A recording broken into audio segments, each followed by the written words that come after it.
Hello everyone. We are doing chapter number 18, Body Fluids and Circulation. This is the second video, class 11th biology. In this video, we are going to cover the following topics. 1. Blood groups. 2. Structure of blood vessels and structure of heart. Let us start with blood groups. Blood groups were first discovered by Karl Landsteiner and it includes two things. 1. ABO blood grouping and 2. RH grouping. Okay, let us start with ABO blood groups. ABO blood groups, it is based on presence or absence of two surface antigens. Where these antigens are present? These are present on the surface of red blood cells and they are named as antigen A and antigen B. You can see in the diagram, diagram number 1 पर आइए. Antigen A is present on the surface of red blood cell. Second diagram, antigen B is present. Third diagram, antigen A and antigen B both are present. And in fourth diagram, no antigen is present on the surface of red blood cell. And these antigens, these are the chemicals that induce immune response. Okay. Now, second, एक और क्या चीज present होती है? It is present in the blood plasma. It is the antibodies.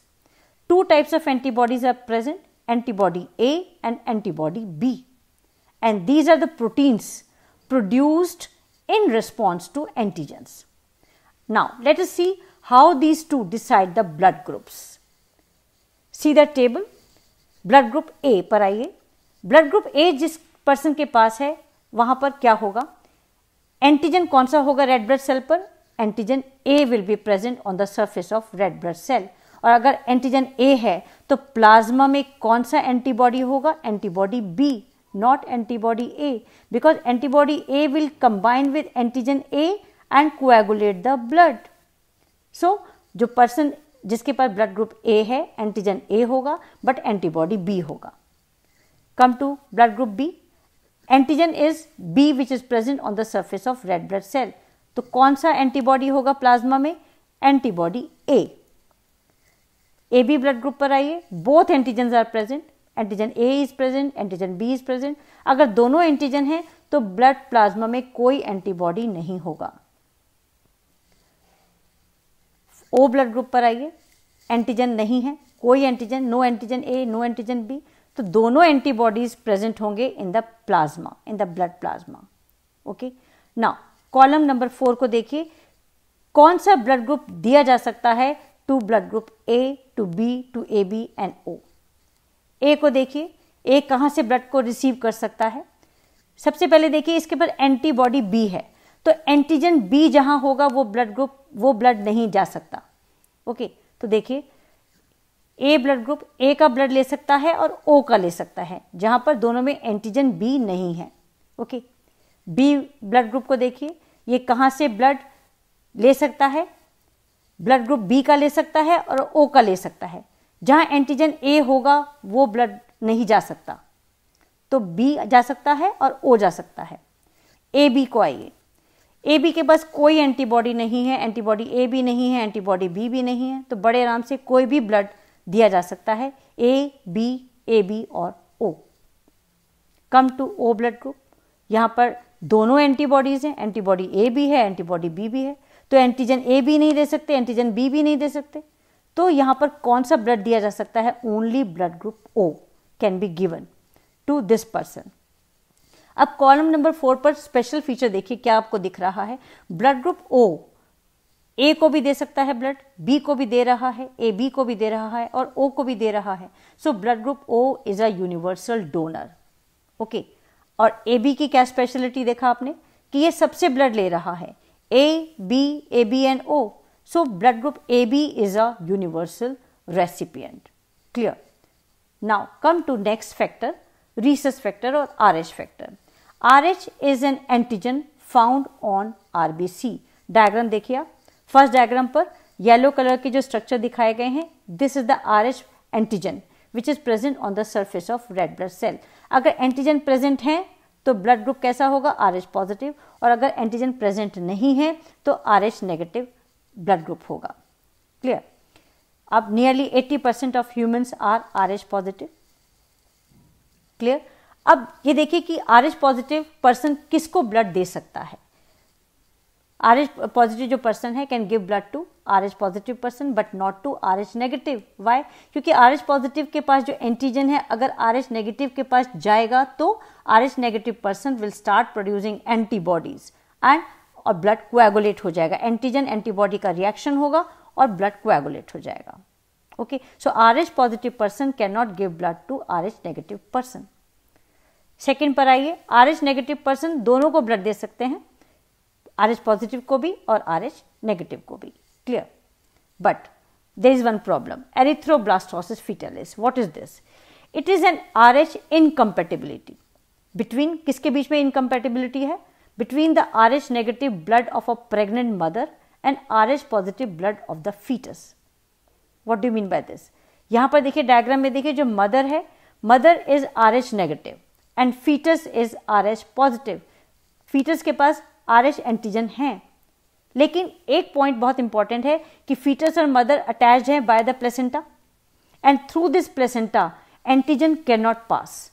Okay, only antibodies can pass. So RH antigens जो foetus में present हैं do not gate mixed with maternal blood in first pregnancy. Remember, it is during the first pregnancy only because placenta separate the two bloods.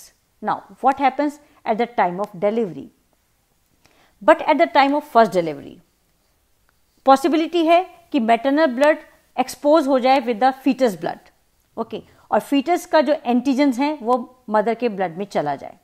Okay, so but at the time of first delivery, there is possibility of exposure of the maternal blood to small amount of RH positive blood from the fetus. अब क्या होगा? RH antigen पहुंच गए mother के पास. What will happen? Small amount में पहुंचे हैं. This induce the formation of RH antibodies in the maternal blood. अब maternal blood में RH antibody बन गए हैं.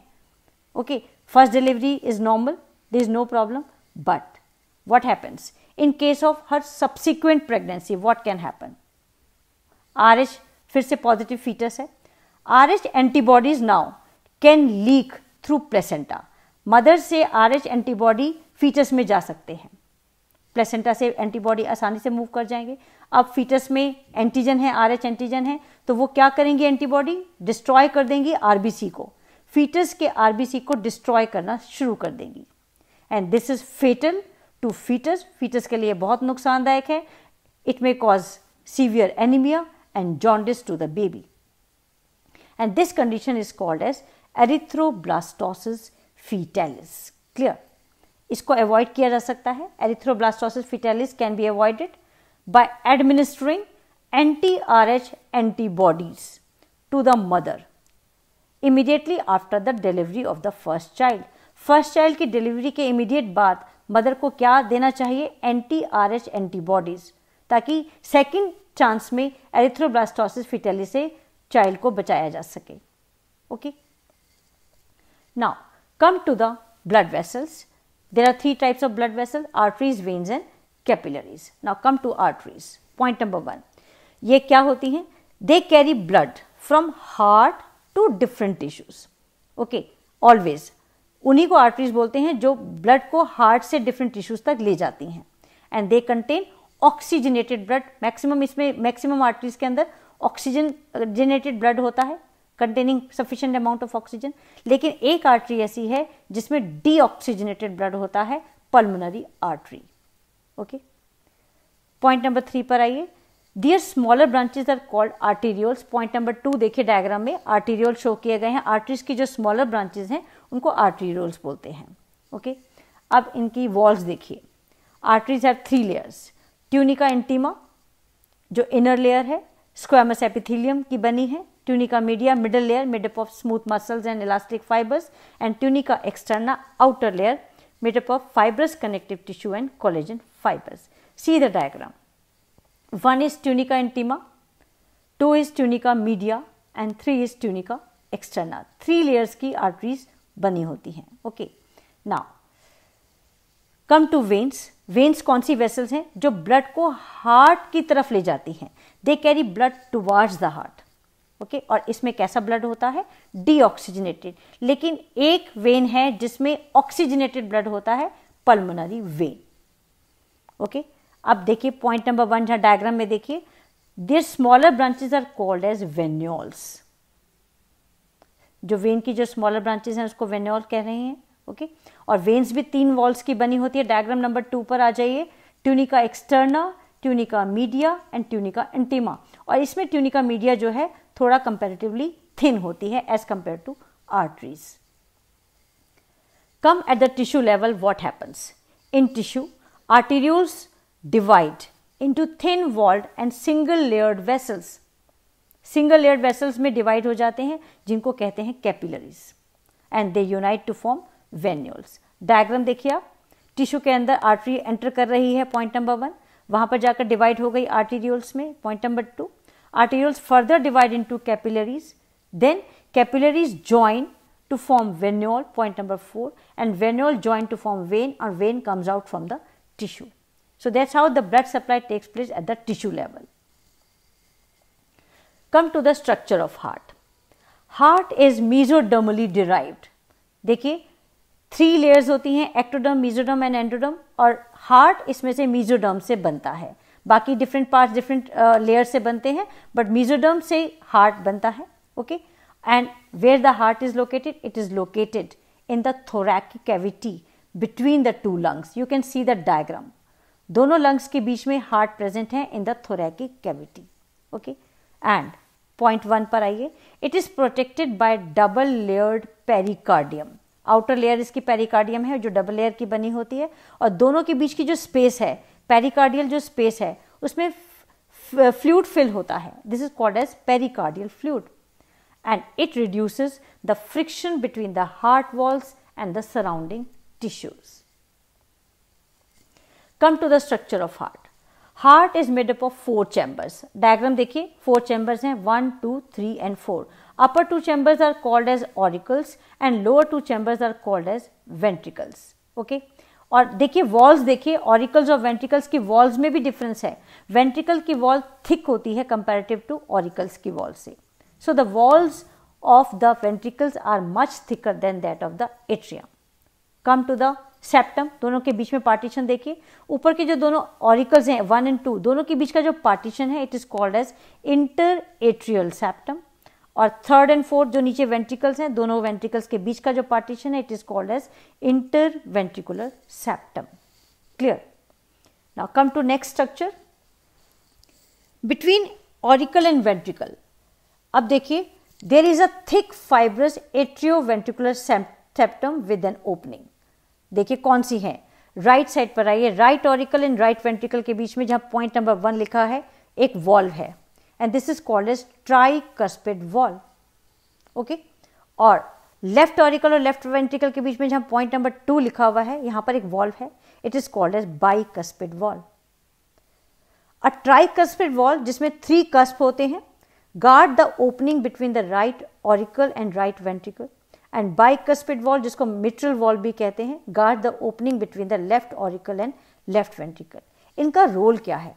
tricuspid and bicuspid valve का रोल क्या है? Tricuspid and bicuspid valve allow the flow of blood only in one direction. auricle से ventricle में blood जा सकता है बस. ओके ये कंट्रोल करते हैं दोनों ट्राइकस्पिड एंड बाइकस्पिड वॉल्व, ताकि ब्लड सिर्फ ऑरिकल से वेंट्रिकल में जाए, वेंट्रिकल से वापस ऑरिकल में ना जा पाए. क्लियर? नेक्स्ट वॉल्व देखिए. Right ventricle has an opening to pulmonary artery. Diagram देखिए, राइट वेंट्रिकल पल्मोनरी आर्टरी में ओपन हो रहा है, पॉइंट नंबर 1 जहां लिखा हुआ है, और लेफ्ट वेंट्रिकल डॉर्सल आयोटा में ओपन हो रहा है जहां पॉइंट नंबर 2 लिखा हुआ है. Okay clear? और दोनों के बीच में क्या है? These openings have semilunar valves. Okay and what is the role of these semilunar valves? They prevent the backward flow of blood. Pulmonary artery से ब्लड वापस राइट वेंट्रिकल में ना आ जाए, डॉर्सल आयोटा से वापस लेफ्ट वेंट्रिकल में ना आ जाए, इसलिए सेमिल्यूनर वॉल्व्स प्रेजेंट होते हैं. Clear? So valves are clear.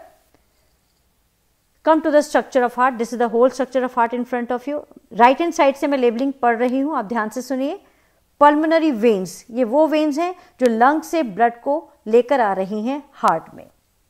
Then dorsal iota, ये वो आर्टरी है जो लेफ्ट वेंट्रिकल से निकल रही है और डिफरेंट बॉडी के पार्ट्स को सप्लाई करती है blood.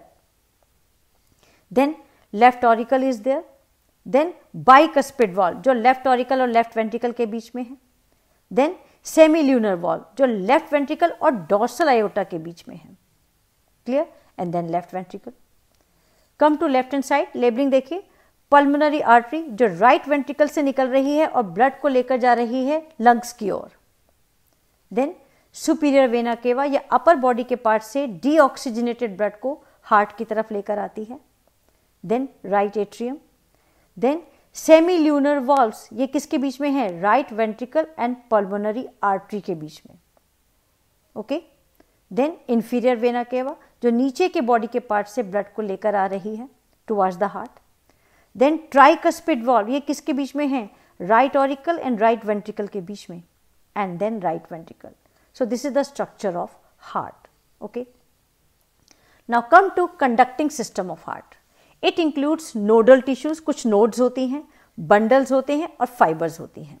Nodal tissues are specialised, बहुत स्पेशल कार्डियक मस्कुलेचर होते हैं जो हार्ट की वॉल्स में प्रेजेंट होते हैं। दो तरीके के नोड्स हैं, साइनो ऑरिकुलर या cyano atrial node, SAN। Diagram में देखिए SAN की लोकेशन देखिए, in the right upper corner of the right atrium. Right atrium के ऊपर की साइड पर ये प्रेजेंट है साइनो ऑरिकुलर नोड। और एट्रियोवेंट्रिकुलर नोड देखिए नीचे की साइड पर प्रेजेंट है in the lower left corner. ये भी राइट एट्रियम में है, लोअर लेफ्ट कॉर्नर में of the right atrium, close to atrioventricular septum. जहां पर ऑरिकल और वेंट्रिकल का सेप्टम है बिल्कुल उसके नजदीक ये प्रेजेंट होती है। ओके, सो दो नोड्स हो गया, cyano auricular node SAN and atrioventricular node AVN। Next देखिए और क्या प्रेजेंट है। फ्रॉम AVN क्या निकल रहा है? डायग्राम देखिए, AVN की लोकेशन देख लीजिए। AVN से निकल रहा है a bundle of fibres, atrioventricular bundle, AV bundle. देख रहे हैं आप डायग्राम में, लेबलिंग देखिए AV bundle. Okay, it passes through atrioventricular septum, septum में से पास होता हुआ और ये वेंट्रिकल में आ जाता है और ये डिवाइड हो जाता है into two branches, left bundle branch and right bundle branch. See the diagram, left bundle branch ऊपर की साइड लिखा हुआ है, राइट बंडल ब्रांच नीचे की साइड पर लिखा हुआ है। Clear? And each branch passes through the ventricular wall of its side, और वहां जाकर ये किस में डिवाइड हो जाती है? It breaks up into minute fibers called as Purkinje fibers. Labeling देख लीजिए, पुर्किंजी फाइबर दोनों साइड पर बनी हुई है ये। Okay, so in the ventricular wall it breaks up into minute fibers called Purkinje fibers, and these fibers along with bundles, इनको क्या कहते हैं? bundle of His। AV bundle, left bundle branch, right bundle branch and Purkinje fiber, ये सारा मिलाकर क्या बनता है? bundle of His। now see how the conduction take place। nodal tissue generate action potential। nodal tissue जो है cyano auricular node जो है वो एक्शन पोटेंशियल जनरेट करती है विदाउट एक्सटर्नल स्टिमुलस, कोई बाहर से स्टिमुलस नहीं चाहिए उसको, ऑटो एक्साइटेबल है ये। Okay, so SAN initiate and maintain the contraction of heart by generating action potential. कितनी टाइम एक्शन पोटेंशियल जनरेट करती है ये SAN? 70 to 75 टाइम्स पर मिनट, इसलिए इसको पेस मेकर ऑफ हार्ट भी कहते हैं। डायग्राम देखिए यहाँ पर, साइनो ऑरिकुलर नोड से एक्शन पोटेंशियल जनरेट हुआ, कहाँ पहुंच गया? AVN के पास, then to AV bundle and then to right bundle branch and left bundle branch and then to Purkinje fiber, and this causes the contraction of the heart. So that's all about today. Thank you very much for staying with me. Subscribe the channel to get the information about my new video. Thank you.